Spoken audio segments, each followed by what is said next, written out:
Good morning, everyone, and welcome to another episode of Rachel's motivational video. Today, we are going to discuss about an emotion that creeps in when we are in a situation of unsureness or we have uncertainty surrounding us, and that emotion is called anxiety. Anxiety is absolutely spoken mostly as a negative emotion because it happens in a situation when we are uncertain about what is going to happen, or we fear about what we are going to do, or we feel uncomfortable doing it. We have a discomfort because we have to cross our comfort zone. So that is why it is a negative emotion, because when it builds up more negativity, it absolutely suppresses completely from doing the task. Otherwise, having anxiety is absolutely a need, and it is a positive emotion because it helps us to focus and also switches on our mindfulness mode.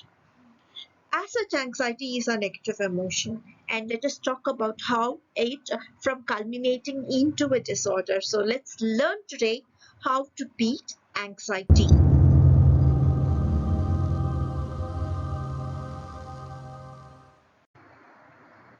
So anxiety can be a disorder, and as such, this disorder is because of an intensive or excessive and persistent worry or fear about some everyday situation that leads us to classify anxiety disorder into different types. Let's see some of the types of anxiety disorder. Many of us get addicted to substances like drugs, cannabis, opium, opioid, ecstasy, party drugs. All these drugs can result in an anxiety which is called substance-induced anxiety.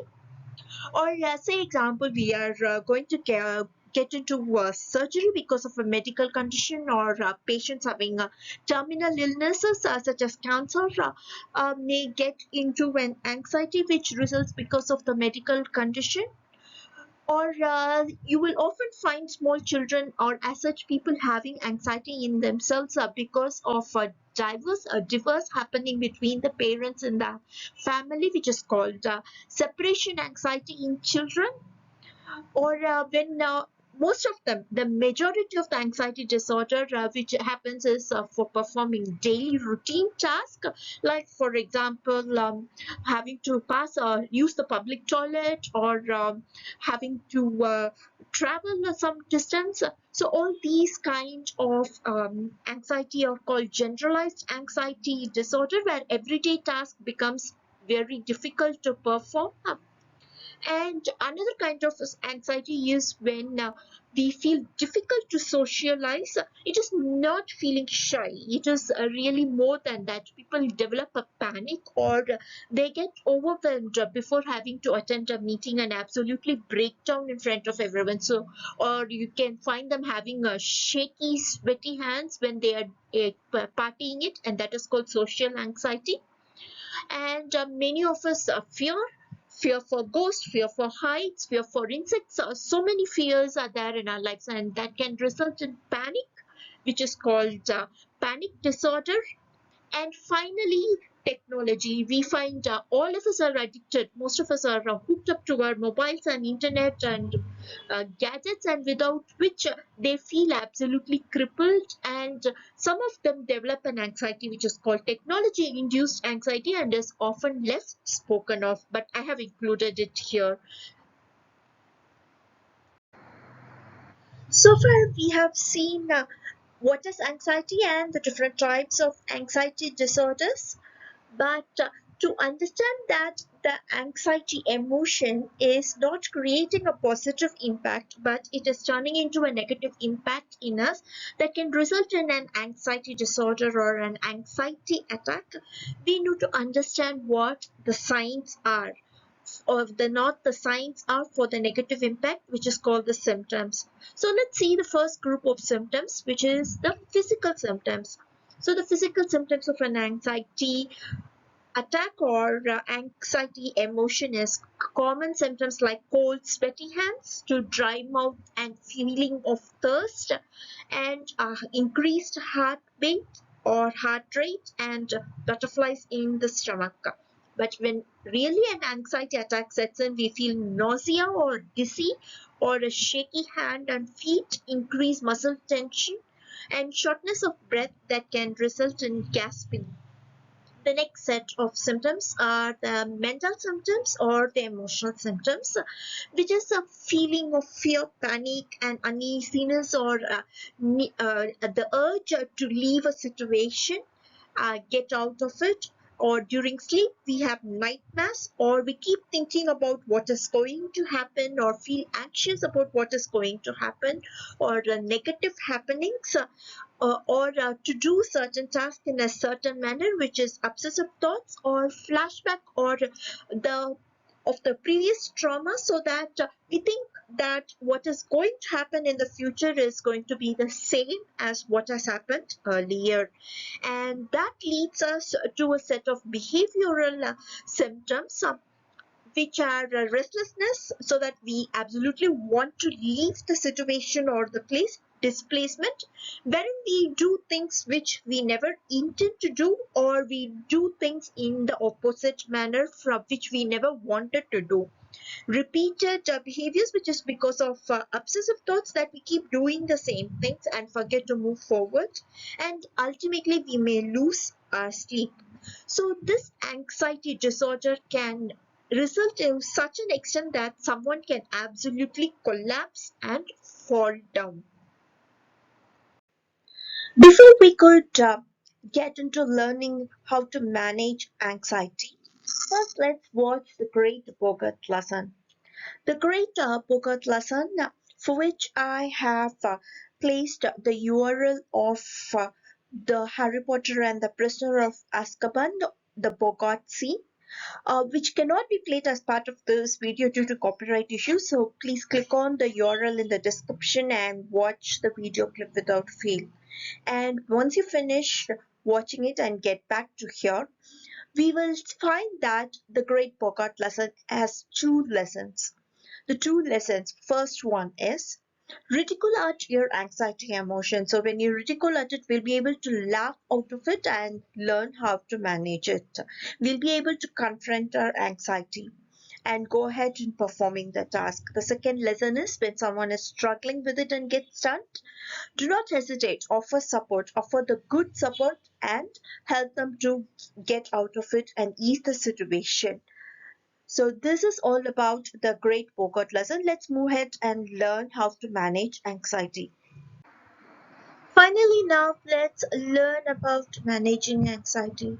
But before learning about managing anxiety, we need to know few facts about anxiety disorder.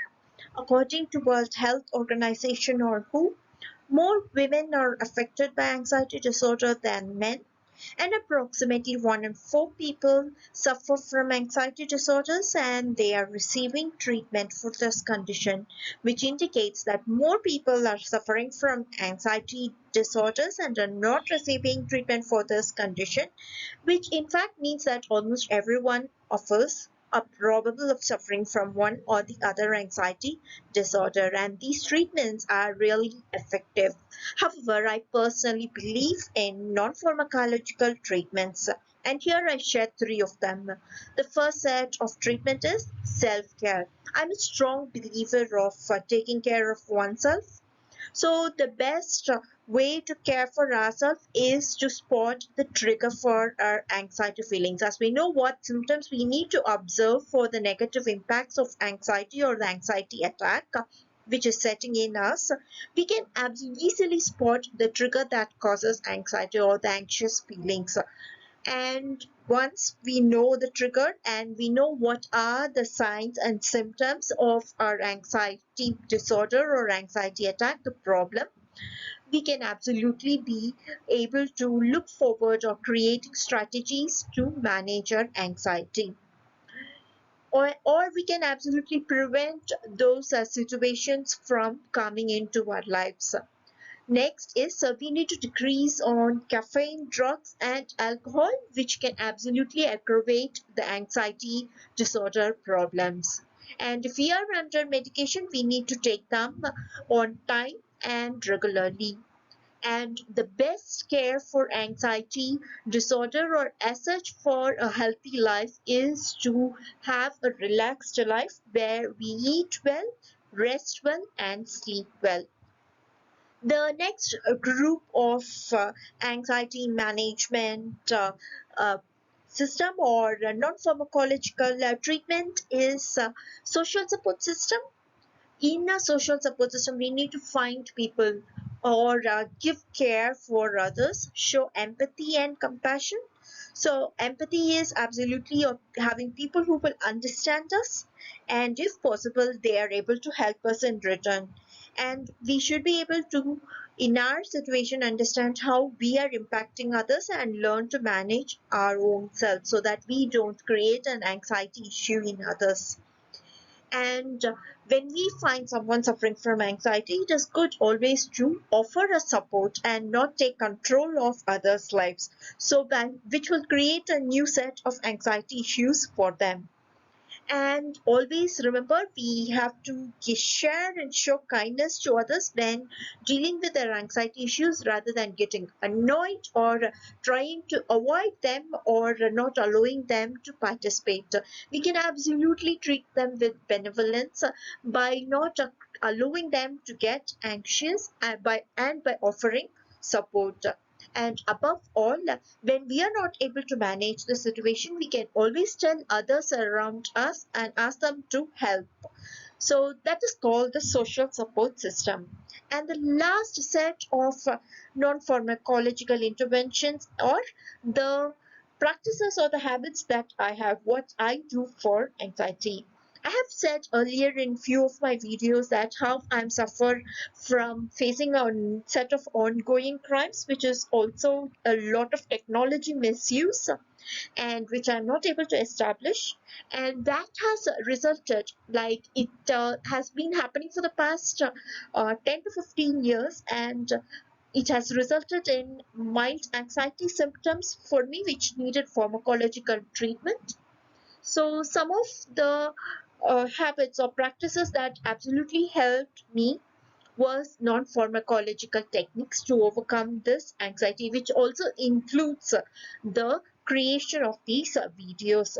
The sharing helps me to overcome some of the impacts of anxiety attack. So the first habit that I have is savoring.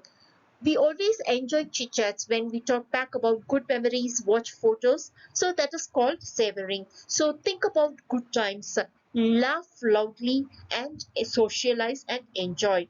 Maintain a good diet and lifestyle and share it with others. Those good diet and lifestyle, enjoy it along with them. And then enhance your weaker character strengths. For example, when I was doing my positive psychology character strength, or what you call the VR test, I found some of my weaker character strengths. It was zest because I was not feeling accomplished, and so I was not losing my zest. So I decided that I set goals and achieve certain accomplishments so that I enhance my weaker character strength, and that absolutely helped me to build or regain the confidence, self-esteem, and boosted me moral so that I was able to overcome the anxiety attack. And even though I don't think I have the mild anxiety feelings now, for example, I lost the stammer or my ability to communicate. I'm able to overcome the hindrances or stun or the tension that stops me from speaking or communicating.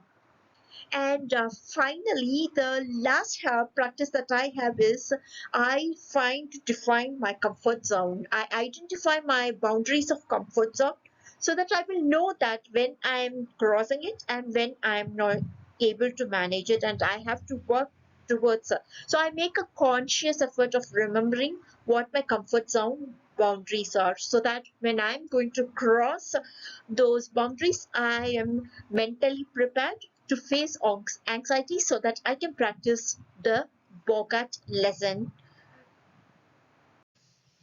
So let us end today's episode on beat your anxiety with one of my favorite quotes.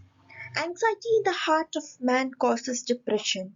but a good word makes it glad. And this quote is taken from none other than the Bible, from the book of Proverbs, Proverbs chapter 12, verses 25. And few out there, those fascists and anti Christians, if your anxiety is building up, do the podcast lesson and beat your anxiety. Thank you for watching my episode on beat your anxiety today. And we'll get back to you with another new episode next time. Until then, subscribe, like, comment, and share my videos.